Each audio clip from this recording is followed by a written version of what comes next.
Espacio de conversación para pensar y repensar el género y la diversidad, donde los roles y estereotipos de las personas son cuestionados. Conducen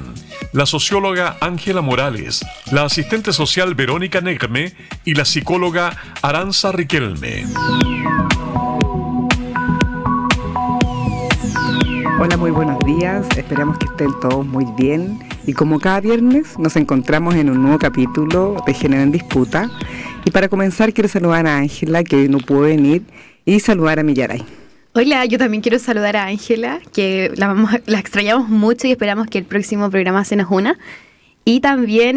contarles que estoy muy feliz de estar en este segundo episodio, ya voy a celebrar hoy día, es mi segunda vez aquí.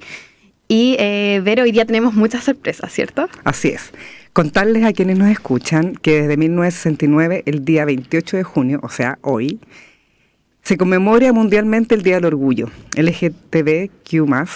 que nace, ¿no es cierto?, producto de las manifestaciones de Stonewall en Nueva York. Entonces, cuando hablamos del mes del orgullo, nos referimos a la lucha constante que las personas de la comunidad viven y se enfrentan, ¿no es cierto?, a diario, y por eso es la importancia de visibilizar que las personas, ¿no es cierto?, puedan ser felices, vivir sin miedo, sin, ¿no es cierto?, tener o regirse por las expectativas, ¿no es cierto?, que muchas veces nos impone la sociedad y, por cierto, esta lucha de derechos humanos básicos que aún se privan y que estamos, ¿no es cierto?, día a día y como hoy se conmemora este día, en el fondo visualizando, ¿no es cierto?, y más que nada, ¿no es cierto?, generar espacios de conversación, ¿no es cierto?, y donde podamos, en el fondo, también ser parte de esto. Y por eso hemos querido invitar a Paula Peña, que es abogada de la Universidad Central, magíster especializada en género y derechos humanos, y actualmente trabaja como abogada en la Unidad de Género y Diversidad en la Secretaría Técnica de la Universidad. Hola, Paula, buenos días. Hola, buenas, Vero, ¿cómo estás? Hola, Millaray, muchas gracias por la invitación y por el espacio. Así que aquí atenta a lo que les pueda colaborar y feliz de estar en el programa. Muchas gracias por aceptar la invitación. Y bueno, en el mes del orgullo queremos abordar la ley Zamudio, que tiene por objetivo fundamental, ¿no es cierto?, instaurar un mecanismo judicial que permita restablecer eficazmente el imperio de derecho cuando se comete un acto de discriminación arbitraria. Y es por eso que la ley Zamudio, también como conocida, ¿no es cierto?, como la ley antidiscriminación, es una ley chilena, para las personas que no saben, ¿no es cierto?, promulgada para combatir la discriminación basada en diversos motivos, que puede ser, ¿no es cierto?, raza, etnia, nacionalidad, estatus socioeconómico, ideologías, opinión pública, religión, creencias y también género y orientación sexual, ¿ya? Y este nombre se recibe, o el nombre de la ley, ¿no es cierto?, que en honor a Daniel Zamudio, que es un joven que fue brutalmente atacado y asesinado en el año 2012, en un crimen de odio basado en su orientación sexual, y su trágica muerte, ¿no es cierto?, generó una fuerte indignación pública y aceleró la aprobación de la ley. Primero contarles qué entendemos por discriminación. Y es el derecho principalmente de toda persona a ser tratada de forma igualitaria, sin exclusión, distinción o restricción arbitraria, para aprovechar plenamente el resto de sus derechos y libertades. Para esto, ya empezando también con nuestras preguntas, queremos que, Paula, por favor, nos cuentes qué se entiende por discriminación arbitraria. Primero, antes de pasar a eso, la ley Zamudio busca, en el fondo, reparar derechos desde lo que entendemos como un crimen de odio espantoso que fue a la comunidad LGTBIQ+, pero la ley Zamudio, si bien parte con este crimen, tenemos anteriormente antecedentes, como es el caso de Mónica Briones en dictadura, que fue asesinada en la dictadura cívico-militar y que hasta el día de hoy está inconcluso ese caso. También posterior a la ley Zamudio tenemos el caso de Nicole Saavedra, que es un caso que tuvo condena, pero con una condena que tal vez no es lo que esperaba en el fondo la sociedad para la brutalidad del que fue el crimen de Nicole Saavedra, que ella fue secuestrada cuando iba a tomar la micro por parte del conductor de una locomoción colectiva, tuvo varios días encerrada, posterior de eso fue torturada, fue violada sistemáticamente y posteriormente fue asesinada. Entonces, ¿por qué es importante ligar la ley Zamudio y al mismo tiempo ligar la estructura penal que surge con esto? Porque dentro de cuando nosotros vamos a sancionar un delito que tiene tintes o que tiene agravantes en este caso o son sindicados como crimen de odio, nosotros podemos aumentar la pena para establecer que en el fondo fue específicamente por esta causa o motivo. Pero sin embargo, a pesar de que tenemos esta normativa, no es tan fácil en la justicia llegar a establecer esta agravante para poder aumentar las penas. Y así como tenemos casos muy emblemáticos como Nicole Saavedra, como en este caso tenemos la ley Zamudio, finalmente todavía existe mucho que trabajar en la legislación para que podamos sancionar los crímenes como que son de odio, con perspectiva de odio en este caso, de una manera que sea correcta. Y que al mismo tiempo esto genere un restablecimiento del imperio del derecho y que genere para las comunidades que son parte de la comunidad LGTBIQ+, y otros grupos de especial protección, una sociedad que sea segura, una ciudad que sea inclusiva y que al mismo tiempo permita ser una sociedad respetuosa. Entonces la ley Zamudio, si bien viene a salvaguardar un derecho en relación a un crimen espantoso que sucedió con Daniel, sigue siendo insuficiente. Y por eso se estableció un proyecto de ley, el cual finalmente las modificaciones a la ley Zamudio fueron rechazadas, porque dentro del camino que tenemos de la ley Zamudio es un camino que ha sido amplio, que ha sido no reparatorio para las comunidades. Entonces finalmente el Estado sigue estando al debe, no solamente con una comunidad en específico, que es lo que mucha parte de la población dice, pero es que porque ellos tienen que tener derechos especiales. No, no son derechos especiales. El Estado tiene el deber de respetar, promover y al mismo tiempo generar políticas para el resguardo de los derechos humanos.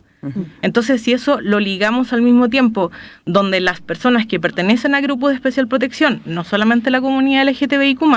sino que pueblos originarios, al mismo tiempo entendemos la justicia con perspectiva de género para lograr un equilibrio entre,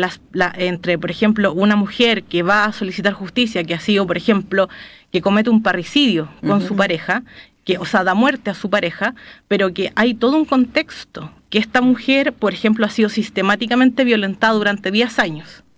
Entonces, que ha sido vulnerada, ha sido sometida a violaciones, vejaciones, etcétera, y un día ella comete un crimen contra su pareja. Hay una historia atrás. Un precedente. Exacto. Entonces no podemos juzgar de la misma manera a esta mujer como si no hubiese pasado nada antes a lo que está sucediendo ahora. Entonces, estas comunidades de grupos de especial protección, la discriminación, entre comillas, que es la que hace el Estado para poder garantizar estos derechos, es en el fondo una forma de equilibrar la justicia, equilibrar para poder garantizar el debido proceso y garantizar el acceso a la justicia, porque no tenemos una igualdad de rango. O sea, por ejemplo, un sujeto que mida 1,80 y que pese 100 kilos, no puede haber una proporción de la fuerza respecto a una mujer que mida 1,50 y tenga un peso menor a ese. Entonces tiene que haber un equilibrio en relación a cómo nosotros vemos la justicia, a cómo nosotros ejercemos el derecho a la justicia, y desde esa perspectiva el Estado tiene la obligación, el deber de promover y poder generar, toda la normativa debe estar adecuada a eso. Claro, tal vez desde ahí un poco a las personas que nos escuchan en el fondo, cuando tú hablas efectivamente de las diferencias que existen, ¿no es cierto?, y de cómo tratar a nivel judicial un caso, ¿no es cierto?, que puede tener también historia detrás, ¿no es cierto? Claro, ahí tiene que haber un precedente y garantizar a la persona efectivamente qué fue lo que pasó. Porque en realidad, obviamente, uno cuando aborda un caso, se aborda también desde la historia y desde la situación específica. Y en ese sentido creo que es muy importante que la ley Zamudio, que aborda, ¿no es cierto?, lo que tú hablabas, las distintas discriminaciones que existen, tal vez ahí explicar un poco qué entendemos por discriminación, pero yo quería antes, por ejemplo, agregar que, por ejemplo, cuando hablamos de discriminación, por ejemplo, por orientación sexual, es finalmente tratar de manera desfavorable a una persona por su orientación sexual, ¿no es cierto? ¿Cómo negarle, por ejemplo, vivienda o un trabajo por ser homosexual o por cualquier otra orientación? Decir, no, esta persona no queremos que entre por tal razón. En este caso, por ejemplo, por orientación sexual. Cuando hablamos, por ejemplo, de discriminación de identidad de género, es excluir o maltratar a una persona por su identidad de género, como es el rechazo, por ejemplo, como hablábamos, de emplear a alguien porque es transgénero. Y así, no solamente desde el punto de vista de la orientación sexual o género, que es lo que decíamos en principio hoy día, que estamos, ¿no es cierto?, conmemorando el Día Internacional del Orgullo, sino también hay muchos tipos de discriminación que no son visibles, como por ejemplo racial, ¿no es cierto?, que es negar servicios o acceso a personas por su raza, color de piel o etnia, ya, o también por discapacidad, que finalmente muchas veces las empresas, por ejemplo, te discriminan y no permiten el acceso a la persona, por ejemplo, a un lugar digno de trabajo, o por ejemplo, en un lugar público negarle un servicio o no permitir que entre porque no tenemos, ¿no es cierto?, las condiciones para que la persona entre con una silla de ruedas. Eso finalmente también es discriminación, y hay muchos tipos de discriminación, como decías tú, religiosa, ¿no es cierto?, socioeconómica, incluso por edad, que también muchas veces no se aborda, pero efectivamente el hecho de que neguemos, por ejemplo, un trabajo a una persona por ser tercera edad también es discriminar, porque en realidad la persona tal vez no va a poder. Entonces, ahí es donde nosotros también tenemos que visualizar, ¿no es cierto?, en el caso de una persona con discapacidad, claro, ver qué tipo de trabajo podría hacer, incluirla, pero ver en realidad efectivamente si una persona con discapacidad física y tiene que subir escaleras y bajar escaleras, ese trabajo no es para esa persona, pero sí tal vez puede ser, ¿no es cierto?, a través de un call center, porque no necesita movilizarse. Entonces también ahí es como reflexionamos y nos ponemos y somos empáticos en el lugar de la persona. Teniendo en cuenta lo que mencionabas acerca de los contextos donde ocurren estos tipos de discriminaciones, me gustaría un poco que nos explicaras, Paula, también a la comunidad universitaria, cómo la ley Zamudio se puede utilizar, cómo esta ley protege a los estudiantes universitarios de la discriminación. Mira, la ley protege en el fondo a todas las personas que quieran utilizarla, pero claro, como estamos en el contexto universitario, podríamos entender también que la ley Zamudio insta a las escuelas o a las comunidades universitarias a que tengan que desarrollar espacios seguros para sus estudiantes y para las personas que habitan y que son parte de la comunidad universitaria. Entonces, dentro de eso tenemos varias garantías que tienen que ir en conjunto o van de la mano con la ley Zamudio. Primero, el derecho a la educación, que en el fondo yo y la comunidad universitaria o donde yo me estoy desarrollando, donde yo me estoy formando, me tiene que entregar a mí las garantías para que yo pueda ejercer mi derecho a la educación, me puedan prestar a mí, en este caso, el conocimiento que yo requiero,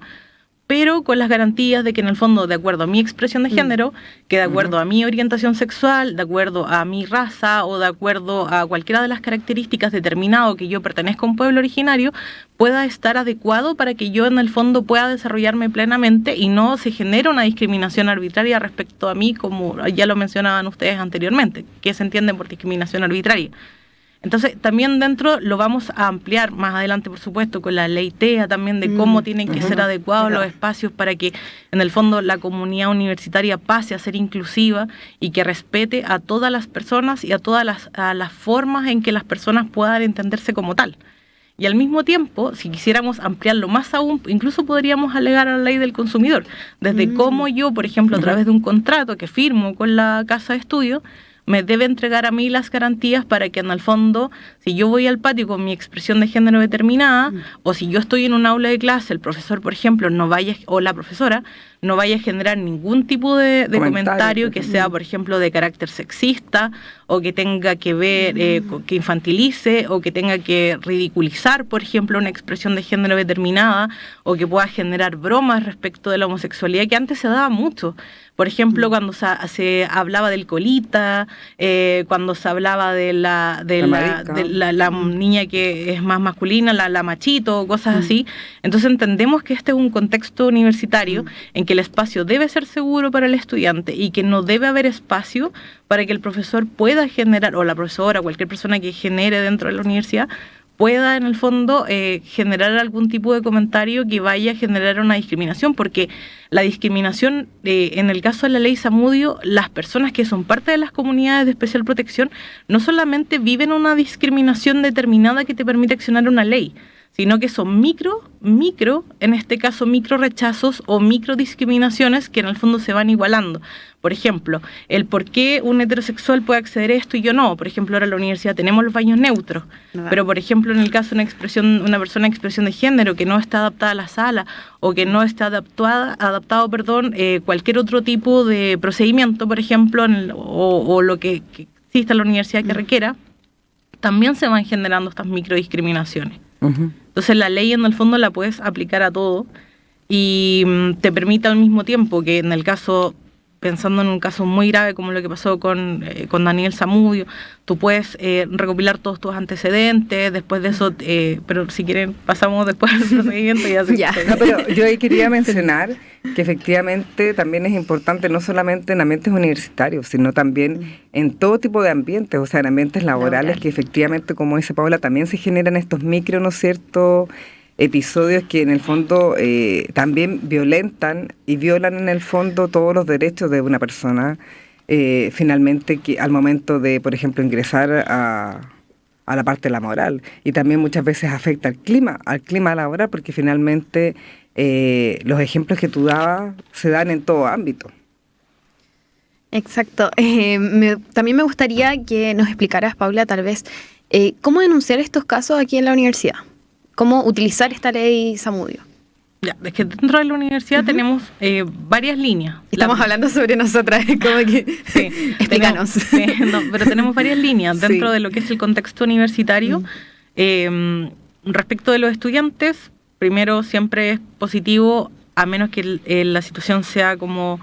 que implique un rasgo de violencia, que implique que en el fondo existe una vulneración muy grave desde el estudiante. Lo primero siempre es comunicarse con sus autoridades. Posterior a eso, nosotros dentro de la universidad tenemos la unidad de género,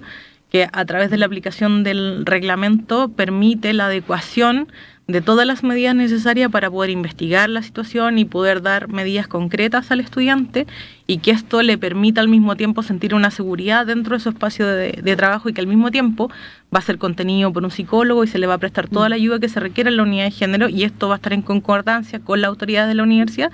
quienes, una vez investigado el caso y si es que los hechos constituyen algún tipo de sanción o algún tipo de delito, va a terminar en un proceso determinado que puede terminar en una sanción o las distintas especificaciones que salen en el reglamento de género.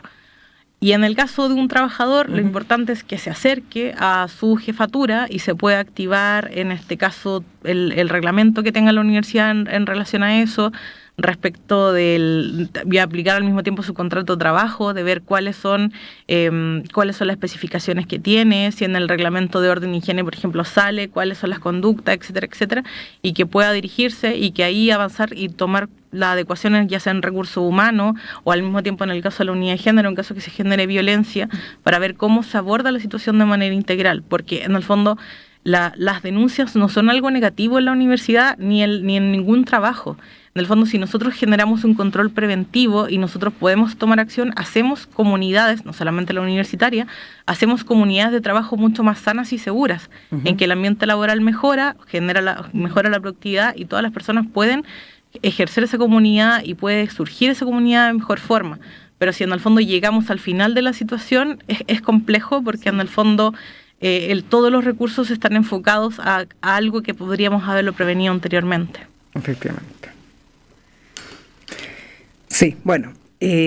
vamos a continuar en la segunda parte abordando este tema. Vamos a hacer una pausa musical. Género en disputa, junto a Verónica Negme, Ángela Morales y Aranza Riquelme. Volvemos de la pausa. Como les comentábamos, estamos con nuestra invitada Paula Peña, que es abogada de la Universidad Central y especializada en género y derechos humanos. Y estábamos abordando en este capítulo, ¿no es cierto?, contextualizando que hoy día se conmemora el Día Internacional del Orgullo, y estábamos conversando acerca de la ley Zamudio, el objetivo que tiene, qué tipos de discriminaciones hay, por qué se produció en el fondo toda esta temática, ¿no es cierto?, de poder ir avanzando en políticas, ¿no es cierto?, que generen espacios seguros para, ¿no es cierto?, la comunidad. Tengo entendido, ¿no es cierto?, que en el mes del orgullo, Paula, todos los años las empresas a nivel nacional e internacional generan espacios de conversación y se muestran índices de cómo hemos ido avanzando en temas de diversidad. Cuéntanos un poco acerca de esta iniciativa que es súper bueno, digamos, no debiera ser solamente en el mes del orgullo, debiera ser siempre, durante todo el año, pero sabemos que muchas veces se focalizan ciertas actividades en los meses, ¿no es cierto?, como en este caso el mes del orgullo. En relación a eso, lo que sucede es que se genera en el fondo, cada mes en que tenemos que se conmemora el mes del orgullo, sucede que empiezan estas campañas comunicacionales en distintas empresas, y dentro de que nosotros también se llama un poco, que blanquean un poco las empresas, lo que no se ha hecho en el año, se genera que todas las empresas se ponen el logo del arco iris, etcétera, etcétera. Entonces, en el fondo, ¿cómo traducimos esto en políticas efectivas dentro de las empresas? Y a raíz de esto surge un ranking que se aplica en Chile, se aplica en América Latina y se aplica en general alrededor del mundo, de cuáles son las empresas más seguras para las personas de la comunidad LGTBIQ+, y personas también como grupos de especial protección. Entonces, ¿y qué es lo que mide un poco esto? Mide en el fondo de si son espacios seguros, si están adaptados, si tienen políticas de igualdad e inclusión, por ejemplo, si se disminuyen o no las brechas de género, que también va a ser nuevamente modificado por la incorporación de ley Carin, que tiene que adaptarse en los reglamentos a evitar cualquier acto de discriminación o cualquier situación que pueda generar espacios de violencia dentro del, ya sea una comunidad de trabajo, comunidad universitaria o centro educativo en general. Entonces, lo que hace este medidor, que es Pride Price, bueno, ahí tengo pendiente el nombre. Lo voy a buscar mientras. Pero que en el fondo lo que mide son los indicadores de cuán seguros son esas empresas para que tú puedas trabajar. Entiéndase, como que está adecuado los espacios de trabajo, que por ejemplo en el caso del contrato de trabajo, por ejemplo, se pueda respetar el nombre social de un trabajador. Claro. Y que no solamente la empresa diga, no, se va a llamar de tal forma y no respete tu nombre social, o que, por ejemplo, en el caso de que tú tengas una expresión de género más masculina, tú generes que en el caso de que exista algún trabajador que pueda generar algún tipo de comentario, broma, etcétera, etcétera, o se generen, por ejemplo, que está muy en boga ahora, que son estos grupos de WhatsApp de las oficinas, en que se comparten memes o se comparten stickers de los trabajadores o hacen burlas de algunos trabajadores, podamos evitar eso. Entonces, este indicador lo que hace es decir, ¿sabes qué? Si tú eres parte de estas comunidades, estas empresas son, no sé si al 100%, pero dentro de lo que se puede esperar dentro de la legislación que tenemos, tú puedes trabajar de manera tranquila, seguro, es un espacio libre de odio, y en que la política de la empresa y la cultura organizacional de la empresa te garantiza a ti que no vas a ser vulnerado en tus derechos por el hecho de ir a trabajar. Porque eso también es súper fuerte, de que una persona que requiere sustento, de que requiere ir a trabajar, o una persona que va a hacer su práctica profesional, o etcétera, etcétera, que en el fondo va a ejercer su derecho a trabajar, tenga que hacerlo con miedo, claro, tenga que hacerlo escondiéndose, porque la cultura de la empresa no lo permite, o porque simplemente, independiente de que la cultura de la empresa sea A, la empresa no ha tomado las políticas necesarias para que la cultura de sus trabajadores sea respetuosa e inclusiva. Entonces yo no saco nada con tener un código de ética, un plan de cumplimiento, un plan de prevención, si en el fondo yo no lo internalizo en mis trabajadores, y yo permito que, por ejemplo, dentro de un grupo de trabajadores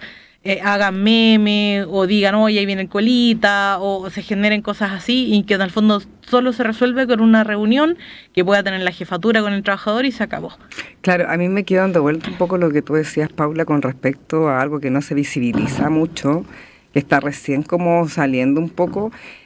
como que se entiende o se nombra, que es el tema de la violencia digital. Hoy día, con el tema del acceso, ¿no es cierto?, a las redes sociales, nos vemos enfrentados de repente, efectivamente, como tú decías, por ejemplo, a chat, ya sea no solamente a nivel laboral, sino a nivel de amigos, a nivel también de colegios, en donde en realidad muchas veces se generan situaciones de violencia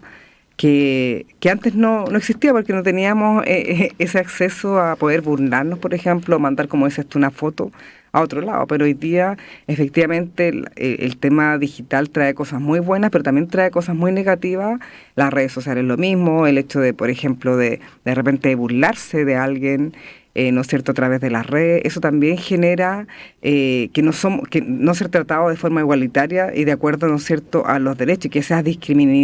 discriminado, digamos, pero en forma silenciosa, diría yo, porque muchas veces, por ejemplo, en redes sociales o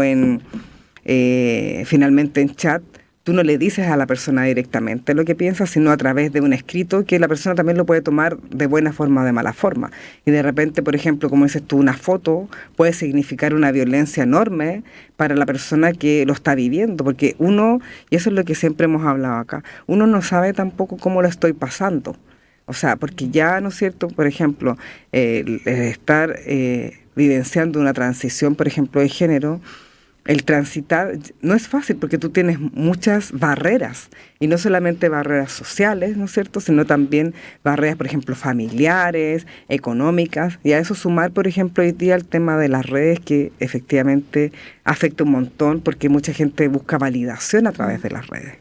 Paula, yo, volviendo un poco a lo de Pride Connection, que ese es el estudio,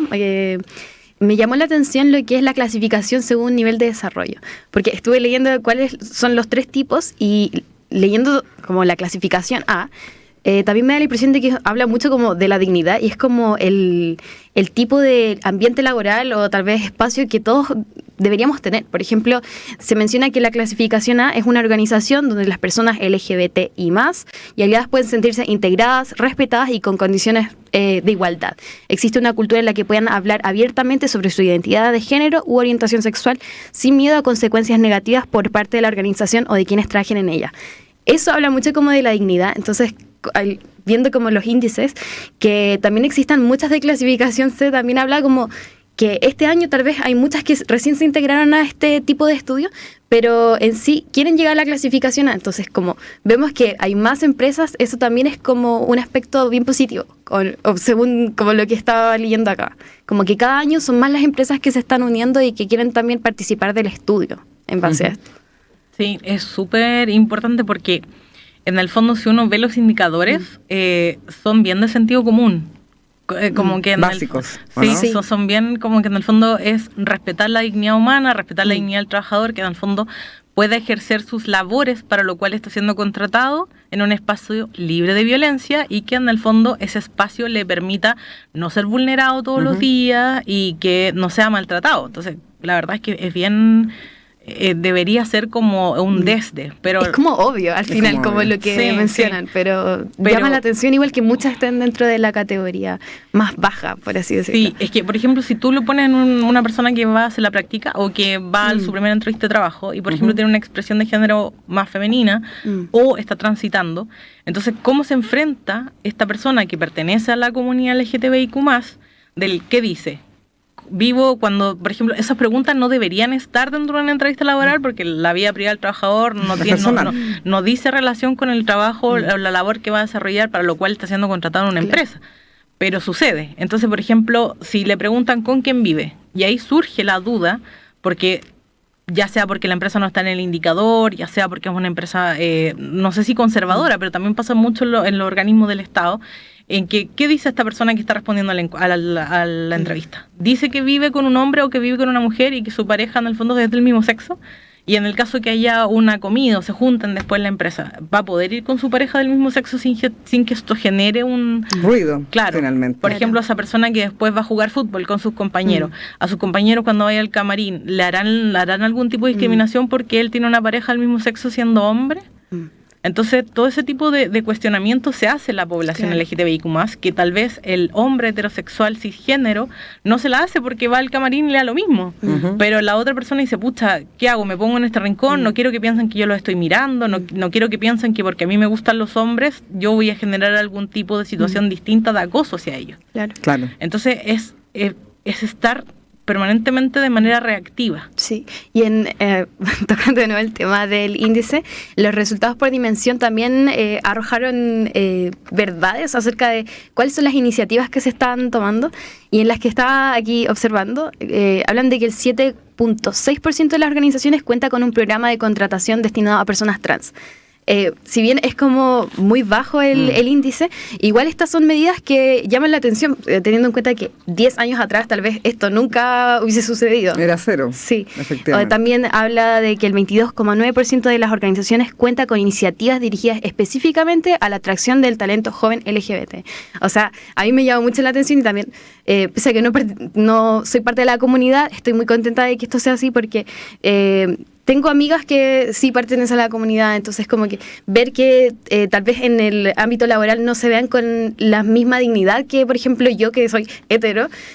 para mí es terrible, como que creo que para todos debería ser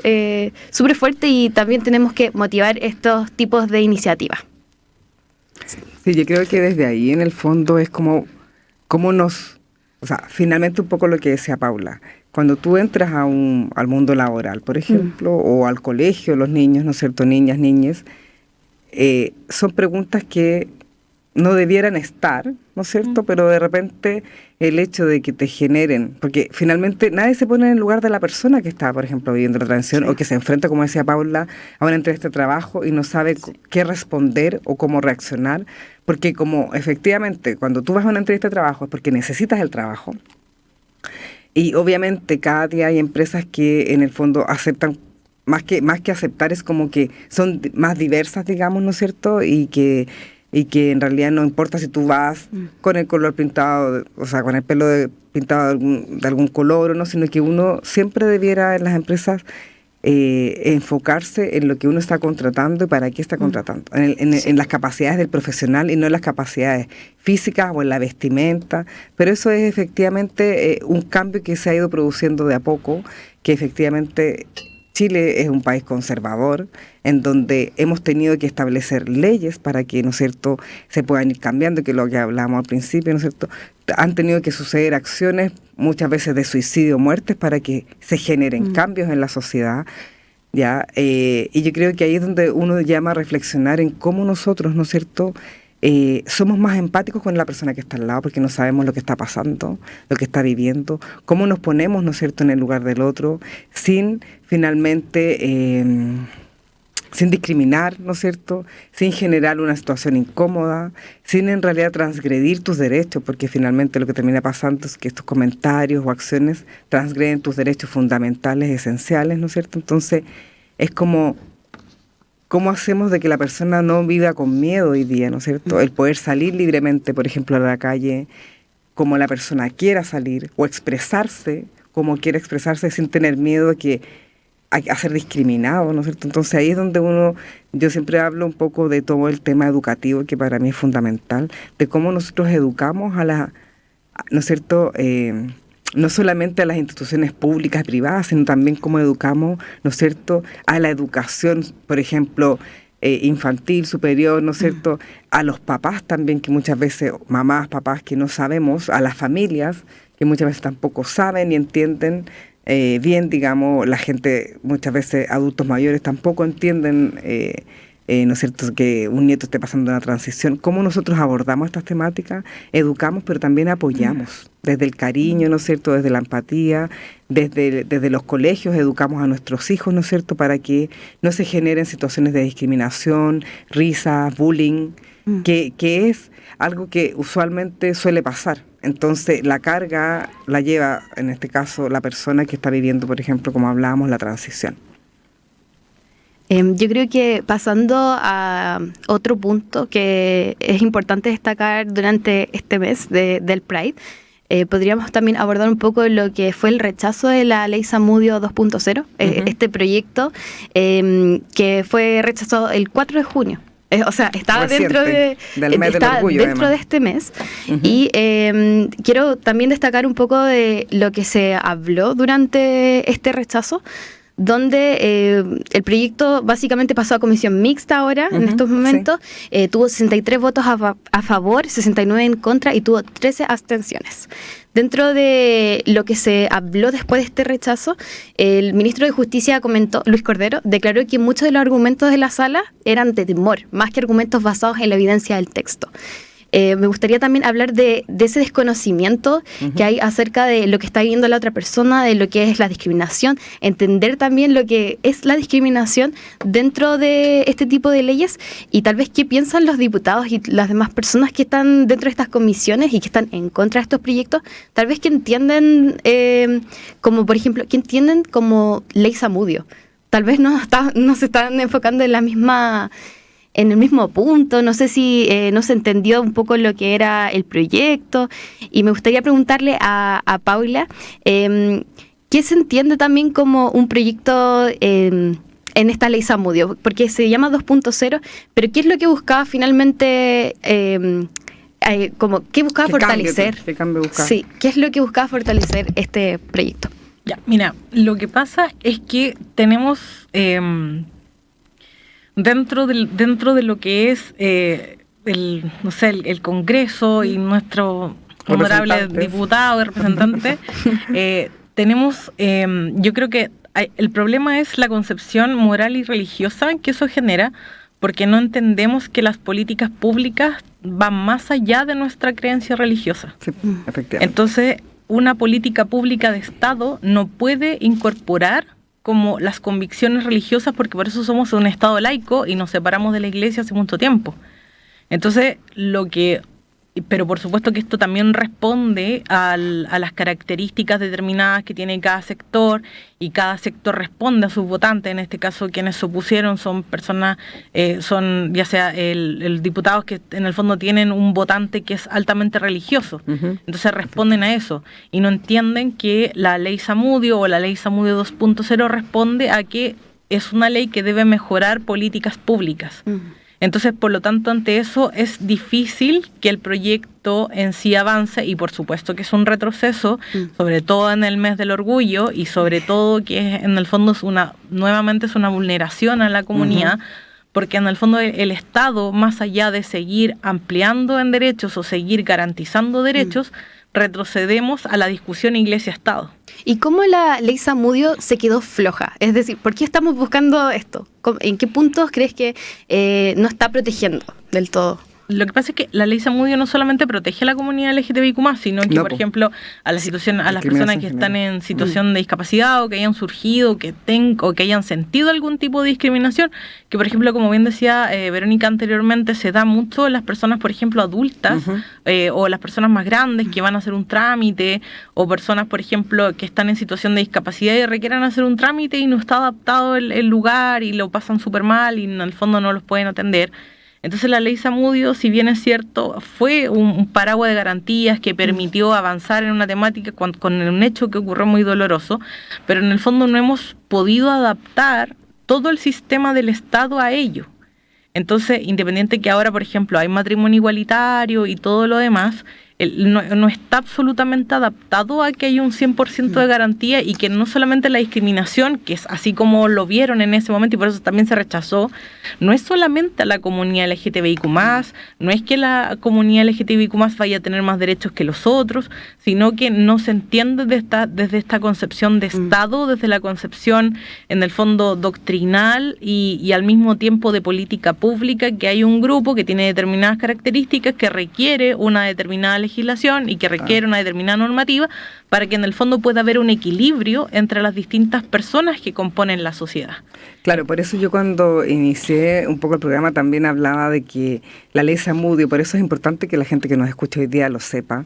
aborda las distintas formas de discriminación en distintos contextos. Efectivamente, Paula habla de la comunidad, pero no solamente es la comunidad, se dio, como dices tú, por un suceso específico, lamentable. Pero es importante tener claro que la ley Zamudio aborda todos los tipos de discriminación, que es lo que hablamos de en principio. Y, por ejemplo, el tema, como decías tú, de los adultos mayores, de discriminación por edad, el tema, ¿no es cierto?, de la discapacidad, cómo nosotros,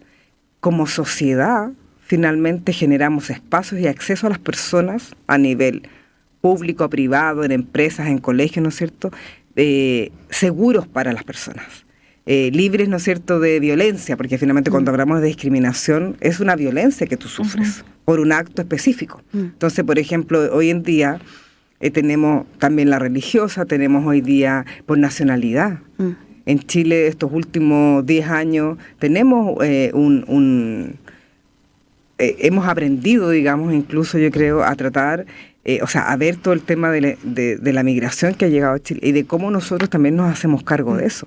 en donde efectivamente en un principio no existían políticas públicas para abordar temáticas, por ejemplo, de migrantes. Entonces, también ha sido un aprendizaje a nivel general de cómo en realidad nosotros vamos, ¿no es cierto?, adaptando nuestra realidad hoy día como sociedad a las distintas situaciones que se van dando. Entonces también, por ejemplo, se habla de discriminación por apariencia personal, o sea, juzgar o maltratar a alguien, ¿no es cierto?, por su apariencia física, que puede ser, por ejemplo, el tema del peso, la vestimenta, la altura. Entonces, y negarle, por ejemplo, oportunidades por esta razón específica. Entonces,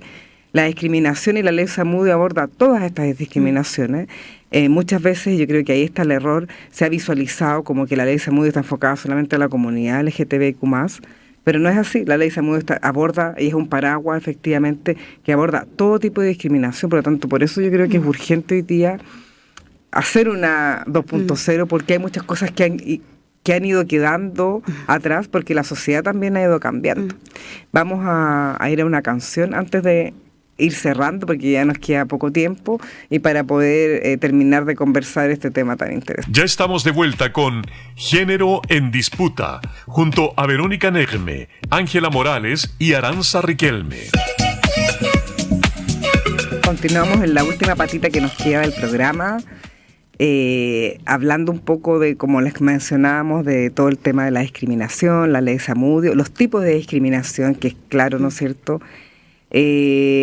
Sí, y para también como ir cerrando un poco lo que estuvimos hablando, me gustaría dejar también unas palabras que comentó la diputada Emilia Schneider, quien declaró, después de que este proyecto se rechazara, declaró que espera que esto no sea una rencilla, sino que se proteja a las víctimas en nuestro país, porque este es un asunto también de seguridad. Con esta frase me gustaría que Paula también nos diera sus últimas palabras, su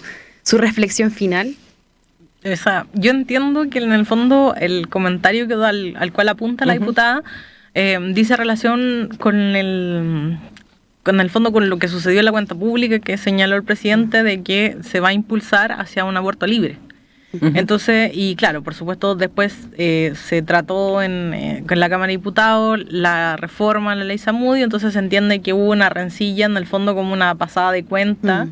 Del haber hecho ese anuncio en la cuenta pública y no haberla hecho después, por ejemplo, que es lo que le reclama en este caso la oposición al gobierno. Pero más allá de eso, creo que la frase de decir que es algo de seguridad. Un asunto de seguridad, sí. Yo creo que es súper importante también entenderlo así, porque en el fondo nosotros, si bien es cierto, existe una ley Zamudio, la ley Zamudio ampara o señala por qué te puedes sentir discriminado, etcétera, etcétera. Pero en el fondo me imagino que el comentario apunta del que cómo avanzamos en políticas públicas y cómo avanzamos en una sociedad de que una persona no salga a la calle y diga, ¿sabes qué? Yo por tu orientación sexual o por tu expresión de género o porque estás transitando, yo tengo derecho a asesinarte. Claro. Entonces que ese discurso de odio se materialice en un crimen de odio, o que muchas veces también sucede que, por ejemplo, cuando hay muchos conflictos vecinales o cuando también sucede recurrentemente en el caso de las violaciones correctivas que sufren muchas lesbianas que tienen ya sea expresión de género masculina o que tienen algún conflicto y se tiende a como que en este caso el agresor entiende que va a corregir el problema de esta forma. Entonces, la ley Zamudio, si bien es cierto, no ampara todas las situaciones que deberíamos entender así, pero sí es un asunto de seguridad, porque en el fondo tenemos que mandar un mensaje claro como Estado de que no se puede permitir los crímenes de odio y que no es suficiente. Y que las estadísticas lo arrojan así, y que los casos lo arrojan así, y que la legislación no da abasto, y que también es urgente una reforma al Código Penal para poder aumentar las penas en caso de los crímenes de odio. No, y finalmente, en relación a lo que tú dices, Paula, es súper importante también, como yo siempre hablo de la empatía, pero también en el fondo, como sociedad nos hacemos cargo de esto. O sea, en la pausa comercial hablábamos un poco también de, efectivamente, no todos tenemos el conocimiento, no todos tenemos, ¿no es cierto?, la información correcta, no todos sabemos cómo abordarse estas temáticas, pero efectivamente la ley Zamudio, al poder, ¿no es cierto?, ir generando ciertos cambios y finalmente hacer una reforma como corresponde, nos permite también ir abordando ciertos aspectos que no han sido abordados. O sea, antes de ir a una pausa hablábamos un poco también del tema de la migración. Chile no teníamos las herramientas, por ejemplo, cuando en la medida que ha ido llegando, ¿no es cierto?, gente de fuera, de cómo abordarlo, ni como política pública, ni tampoco como personas. O sea, yo, ¿no es cierto?, sé de un caso de un chico de 6, 7 años que empezó en el colegio de color, claro, y al final él lo pasaba tan mal en el colegio porque se reían. ¿Quién le enseñó al colegio? ¿Quién le dio las herramientas para abordar, por ejemplo, temas de bullying con niños, por ejemplo, que venían llegando extranjeros de color? Para, ¿no es cierto?, entregar una educación segura a ese niño y que sus compañeros no se rieran. Entonces, efectivamente, hoy día nosotros necesitamos generar espacios libres de violencia, seguros para las comunidades, pero para todo tipo de comunidades, o sea, o para todo tipo de personas. Finalmente, que es lo que hablamos de un principio, está el tema, por ejemplo, de un adulto mayor, que se ve enfrentado, ¿no es cierto?, que si bien es cierto, ha cambiado de a poco la ley, hoy día hay más garantías, porque entendemos que un adulto mayor no puede hacer una cola, no sé, de media hora, porque tal vez tiene una discapacidad física, o porque... Entonces, ¿cómo nosotros empatizamos con las distintas situaciones que vivimos diariamente y con las distintas personas que tenemos dentro de, ¿no es cierto?, de la comunidad? Y finalmente, cómo vamos generando medidas, ¿no es cierto?, preventivas para promover la no discriminación, ¿no es cierto?, campañas, como decía yo, en principio, educativas para generar ambientes libres de violencia, y cómo proporcionamos estas herramientas. Entonces yo creo que el trabajo hoy día, ¿no es cierto?, de las comunidades, tal vez nosotros como comunidad educativa, pero también finalmente de los ambientes laborales, es ir haciendo un cambio de chip, entendiendo que hoy día la sociedad ha cambiado y que necesitamos establecer mínimos derechos, ¿ya? Y uno de los puntos claves que la ley incluye, por ejemplo, Zamudio en este caso, uno era el establecimiento de derechos, ¿no es cierto?, que era que toda persona sea tratada de forma igualitaria, sin discriminación arbitraria, que es lo que hablamos de un principio, ¿no es cierto? Todo el tema del recurso legal, de proporcionar, ¿no es cierto?, a las personas o a individuos, ¿no es cierto?, la posibilidad de recurrir legalmente si considera que ha sido discriminado, ¿no es cierto?, y sentir que puede denunciar y buscar una reparación en los tribunales. Otro tema era el tema de las sanciones, que las personas en realidad sean sancionadas como corresponde y que si yo sufrí una discriminación no tenga que yo, ¿no es cierto?, ir a denunciar, sino que la persona que cometió la violación, en este caso del derecho, sea quien tenga que justificar su acto, porque finalmente no corresponde que además que yo fui discriminada tenga que ir a justificar, ¿no es cierto?, la discriminación. O sea, ya continúo con la misma situación de violencia. Y todo el tema, ¿no es cierto?, de las medidas preventivas, que finalmente lo que hace es promover la no discriminación y lo que hablábamos un poco de ir educando a la población. Entonces, de esa perspectiva, yo creo que es muy importante que vayamos, ¿no es cierto?, teniendo una mirada más amplia, igualitaria, de protección hacia las personas, en donde podamos ir avanzando como país, como comunidad. Y yo creo que ahí también es importante empezar desde casa. O sea, en realidad tal vez hacer un cambio tan grande es difícil, pero uno, ¿no es cierto?, empezar uno. O sea, también la responsabilidad del autocuidado para mí, para las personas que uno quiere, ¿no es cierto?, cómo nosotros entonces vamos enseñando, ¿no es cierto?, a nuestro entorno más cercano a que hay ciertas conductas que son discriminatorias. Entonces, en la medida que yo, por ejemplo, voy también frenando ciertas situaciones o enseño a mis hijos, por ejemplo, que eso es un acto discriminatorio y no corresponde, ellos también van educando a sus compañeros y así vamos generando sinergia. Porque finalmente hay cosas que dependen del Estado a nivel general, pero hay cosas que también uno puede hacer y marcar una diferencia en la sociedad, como familia, como parejas, como comunidad, ¿no es cierto?, y eso en realidad también al final es como ir replicando un poco a nivel educacional los cambios. Entonces, si yo, por ejemplo, enseño a mis hijos que hay ciertas conductas que no pueden tener y que van en desmedro, ellos replican eso en sus compañeros y tal vez uno se cuestiona, tiene razón, tal persona tiene razón, en realidad voy a pedir disculpas, no lo voy a volver a hacer. Y así tú vas replicando en el otro y en los ambientes de trabajo. Si yo en mi ambiente de trabajo veo que están riendo de la vestimenta de alguien o que está la persona con sobrepeso y nos reímos todos del sobrepeso, finalmente, ¿qué es lo que termina pasando? Que esa persona se siente discriminada. Si yo genero un cambio y digo, oye, esto no corresponde que tú lo digas, y le enseño a la otra persona que incluso puede venir de otra generación, por lo tanto ni siquiera se da cuenta que tiene un acto discriminatorio, ¿no es cierto? Tal vez el hecho de pensar que cometió un error y hacerle ver que cometió un error, tal vez la segunda vez que lo vaya a hacer no lo va a hacer porque no va a pensar. Y ahí tú ya generaste un cambio. Entonces yo creo que también hacer el llamado a quienes nos escuchan hoy día a que nosotros también somos responsables de generar cambios. Entonces ahí es donde tenemos, ¿no es cierto?, que una responsabilidad también en la sociedad de no permitir ciertas acciones y de ir haciendo cambios individuales, y obviamente hay cambios que son a nivel de sociedad y políticos, digamos, que eso les corresponde a los otros, pero también nosotros hacernos cargo. No es como decir, oye, esto hay que hacer un cambio a nivel social, pero a mí no me corresponde y yo no lo hago. Entonces, yo creo que ahí está como la idea general, agradecerles, Milla. Yo quiero agradecerle a todos nuestros auditores, recordar que estamos en streaming y también que los episodios los suben a YouTube y a Spotify. Paula, por favor, despídete, danos tus últimas palabras. Muchas gracias por el espacio, gracias por el espacio que hacen también para la comunidad y que estos programas puedan llegar a la mayor cantidad de personas, que las personas se sientan empoderadas con sus derechos y que a pesar de que se requiere una norma para poder exigir en el fondo que se restituya la vulneración o que se pueda exigir la dignidad de las personas, pero vamos avanzando de a poco, pero se avanza. Sí. Y eso, y creo que los espacios, como bien decía Vero, también cada una de las personas que integran las comunidades tienen la responsabilidad de hacer espacios más seguros, de informarse, no esperar siempre que el otro te venga a informar, de que si tú tienes un compañero que sea distinto, no porque tenga que haber una normativa, tú no te vas a burlar de él, sino que en el fondo hay una responsabilidad que también pasa un poco por el sentido común y que eso nos hace hacer una mejor sociedad, más empática,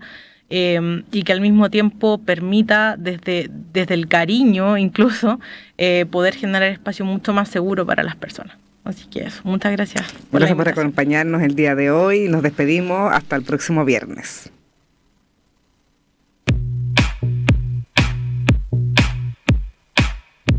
En Radio U Central 107.1 FM hemos presentado